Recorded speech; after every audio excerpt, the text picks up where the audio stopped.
It's just another night in Fallowfield, but something out of the usual is happening. The organisers of Honeypot Club Night have taken over 256, the venue in Fallowfield, and you can hear the bass throbbing from across the street.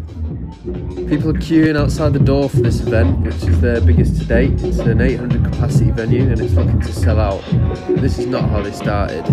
My name's Sam, I run the marketing for Honeypot. And I'm Nathaniel, I do the DJing. What is Honeypot? It's an underground run event by students. We do bass and bassline nights around Manchester. How did you start the event? It started at Zombie Shack just over a year ago now, for about 14 months ago. A really small night, mainly just friends and a few extras. It was like more of a friends thing, like a house party in a venue. Started like looking at different venues and moving the night around, and started to become a bit more of a professional event.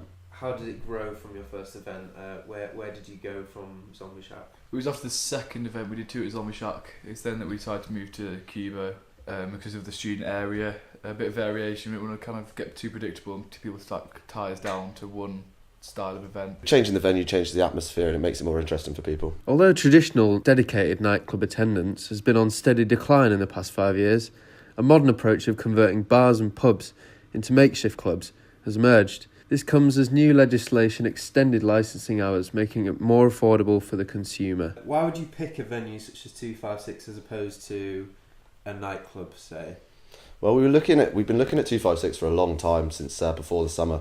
I think back then it wouldn't have been as suitable because we weren't as big, we didn't have as much of a following. It's a really cool venue, converted church, large capacity. It gives us a lot more stretch of what we can do, and it allows us to bring in our own speakers and do the event properly ourselves. However, this dynamic and independent approach to nightlife is quickly being shut down by Manchester City Council, as we hear the news that Antwerp Mansion, an independent venue, is to be permanently closed by order of the MCC. I think it's a shame for the general partygoers of Manchester, especially for students. The council are definitely hot on venues. We've had a lot of problems in Fallowfield with the council and the specific venues. It's not just Manchester, and Bristol's the same. They're having a lot of clubs being shut down. The spot in the centre that got shut down from knife crime and obviously with fabric and drugs. I think with Antwerp it's different because there's not a specific reason. They're looking to shut these venues down.